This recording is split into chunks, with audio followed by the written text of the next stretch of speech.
الإسلام ديني ومحمدا رسول الله.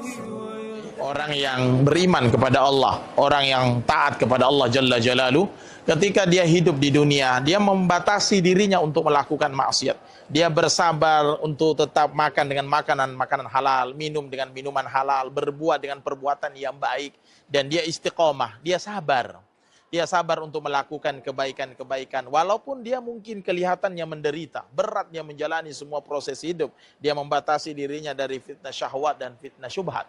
Ketika dia akan didatangkan pada hari kiamat, kemudian dicelup satu celupan di surganya Allah Subhanahu wa taala, kemudian ditanyakan kepadanya, apakah kamu pernah menderita di dunia? Selama dia 60 tahun mungkin menderita, 40 tahun mungkin dia menderita, 30 tahun dia menderita, kemudian ditanya, kamu pernah nggak menderita di dunia? Dia akan mengatakan, la wallahi ya Rabb, tidak pernah ya Allah saya menderita. Tidak pernah ya Allah saya menderita. Bayangkan orang ini merasa tidak pernah menderita. Padahal mungkin dia bertahun-tahun menderita. Dia hanya makan makanan yang halal sehingga dia tidak melakukan kemaksiatan, tidak minum minuman yang haram, tidak melakukan yang haram. Dia tegak di atas kebaikan.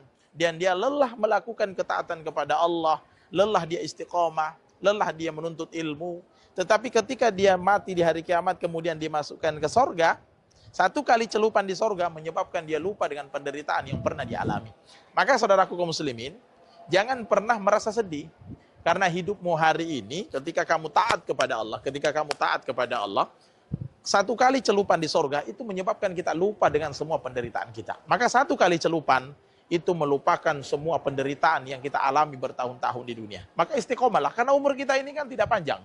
Istiqomalah, umur kita ini singkat. Istiqomalah dengan ketaatan, istiqomalah dengan kebaikan, istiqomalah di atas Islam, istiqomalah belajar, lelahmu menjadi santri, lelahmu menghafal Quran, lelahmu sholat malam, lelahmu melakukan semua kebaikan-kebaikan itu, Allah akan memberikan satu kenikmatan celupan satu kali, menyebabkan kamu lupa dengan semua penderitaan itu. Maka ada dua golongan.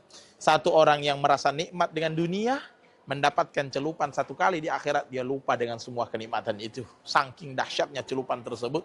Dan satu orang lagi, kelompok yang kedua, lelah dia beribadah, sibuk dengan ketaatan kepada Allah, sibuk dengan menghafal Quran, sholat malam, semua ibadah-ibadah dia kerjakan.